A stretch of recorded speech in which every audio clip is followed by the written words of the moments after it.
এই যে হাজার হাজার লক্ষ লক্ষ টাকা দিয়ে সমন্বয়ের যারা আছে বিভিন্ন জায়গায় সমাবেশ করে, এই টাকাগুলো কোথায় পাইল এটা জাতি জানতে চায় না।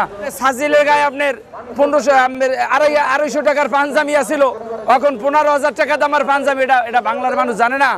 টাকা যে দুর্নীতি হইতেছে এটা বুঝে না। 5ই আগস্টের পরে আপনারা জানেন ছাত্র আন্দোলনের মাধ্যমে তারা স্বাধীনতা একটা নাম দিছে, যে দেশ স্বাধীন হয়েছে। ছাত্ররা যেভাবে আন্দোলন কইরা যে প্ল্যাটফর্মে পুষছিল, যে সম্মান নিয়ে পুষছিল, সেই সম্মান তারা পরবর্তীতে রাখতে পারে না। এটার লেটকা খিচুড়ি বানিয়ে লাইছে। ওরা বিভিন্ন জেলায় কিশোরগঞ্জ যায় সমাবেশ করে, চট্টগ্রামে যায় সমাবেশ করে, বরিশালে যায় সমাবেশ করে, রাজশাহী যায় সমাবেশ করে। এই যে হাজার হাজার লক্ষ লক্ষ টাকা দিয়ে সমন্বয়ের যারা আছে বিভিন্ন জায়গায় সমাবেশ করে, এই টাকাগুলো কোথায় পাইল এটা জাতি জানতে চায় না। প্রথম ধাক্কায় যেভাবে আন্দোলন নিয়ে তারা একটা জায়গায় পৌঁছছিল, সেই সম্মানী জায়গায় তারা নাই। বিভিন্ন স্টুপিজেও তারা সমন্বয়ে যারা আছে চাঁদাবাজি করছে, বিভিন্ন মাস্টার বিভিন্ন শিক্ষকের সাথে তারা অভদ্র ভাষায় কথা বলছে, বিভিন্ন প্রশাসনের তারা বিভিন্নভাবে হয়রানি করছে। এগুলো তো শিক্ষকের কাছে, ছাত্রদের কাছে শিক্ষক কোনো সময় আশা করে না।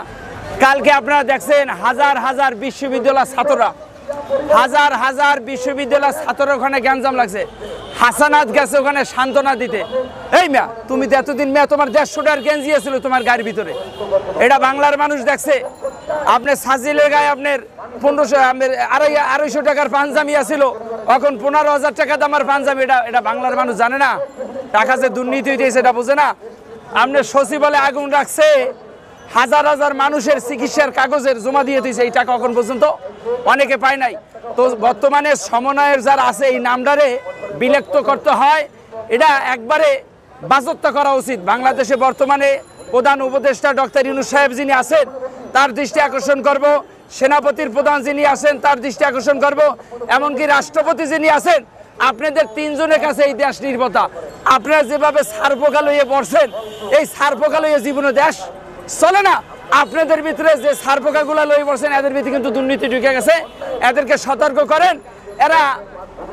এরা যতটুক মানুষ না, এরা যতটুক মানুষ তত বড় কথা বলবে, কিন্তু মানুষ অনুসারে তারা কথা অনেক বড় বড় অনেক কথা বা বিভিন্ন জায়গায় স্টুপিজে তারা বলে।